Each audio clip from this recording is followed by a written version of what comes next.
What is up, guys? Today I am back working on the Lexus. I'm going to be working on the subframe and the engine raising today and in the next couple of days. But the past few days have been getting the valve covers on. As you see, that one's not on. I continuously am ripping my valve cover tube seals. So this one right here I ripped. This is like my fourth one that I've ripped. So if you're looking at this passenger side subframe, it's really bashed in, and if you look closely, there's actually not anything holding these two materials together. And you can see it right here. I made a couple cuts just in the front, and I was able to pop this whole thing down just because it's bashed in. So the plan is, once I get that more cut, I can access the transmission bolts like there, because beforehand I was not able to access those with the subframe being bashed in. And I'm gonna just clean it up, clean up the inside. I'm gonna throw weld on it. I'm gonna basically shove it up further up into the subframe and weld it solid so it's really strong, so then that has just a little bit more space to scrape away, basically. And I need to raise the transmission, so I have to get access to these bolts right here anyway. So I just got a little bit more to cut on this side, and we will go from there. Okay dokie, I got the driver's side of the subframe out. What I'm gonna do is cut those off, clean everything up, take all the rust off. For now, I'm gonna work on raising the subframe up. So I'm gonna start with the front of it, and I already kind of assessed the situation. I got the subframe bolt out on this side, and I have space. So this was the rubber bushing that was in between. So I'm losing about an 1/8 inch there and about a 1/2 inch there. So in theory, that should raise up the subframe about 5/8 of an inch.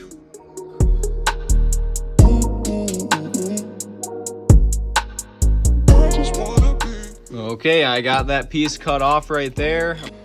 But next up, I gotta raise this jack up a little bit and stick this back in and do the same thing on the other side. So after a few minutes of getting these out, this is the intake resonator. I think you can delete those. I'm gonna look into it. It's freaking huge. So now I got space, all the space in the world. And I got the bushing out, and I'm ready to cut this side too.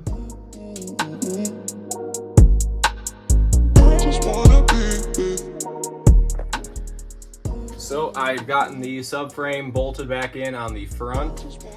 And next up, what I'm gonna do is I'm gonna be pulling this axle. It seems that I have messed up this axle seal because the transmission shifted. So I'm gonna get a new axle seal in there, and I just wanna get the axle away for when I'm working on the rear subframe raise that I'm hoping I can do without dropping the whole subframe. Hopefully I can just drop it a little bit. So we will see, but now up, gotta get this axle loose right here and disconnect the upper control arm. And then hopefully that's all I gotta do to get the axle to pop out. Might have to disconnect the coilover so it comes out too, but we will see. I've gotten the axle out. There's plenty of videos for this car to show you how to do it, but it's pretty simple. Well, it's really simple when the engine's out, so that really helped. But the seal that I have to replace is right in that hole. You can see the rubber on the outside. That's what I got to replace. And those seals, along with the valve cover seals, come tomorrow.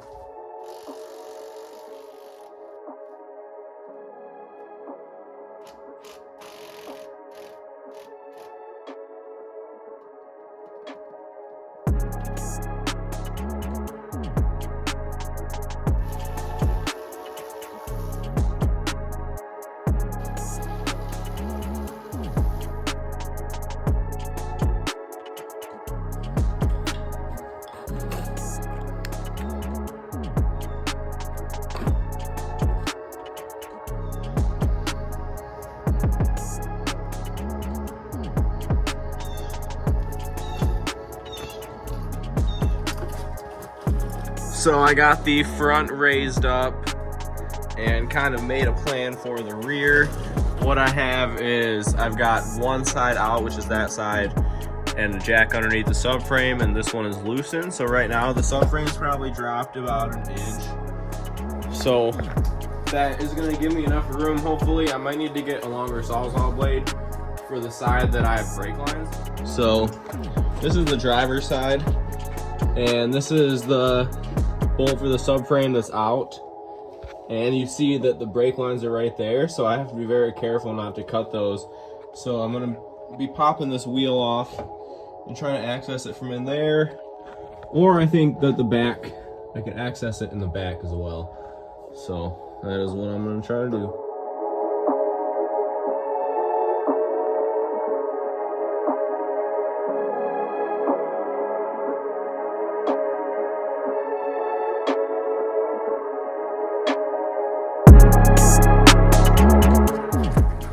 Okay, after a little while of getting those back ones cut, they are all cut up. And I had to do a lot of loosening up of the steering rack to make room for me to get into make the cut. I'm gonna take all of the subframe bolts out one at a time and put thread locker on so they don't come out at any time. So let's get those bolts tightened up.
And the last thing I need to tighten down is raising the subframe, kind of change the location where these bolts are right there.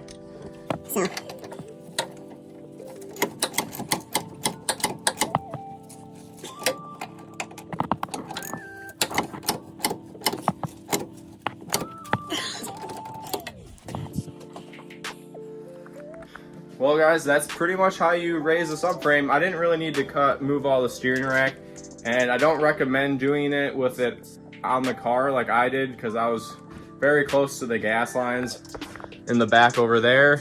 So I just had to drop it down and kind of get a little sketchy on it, just let it hang.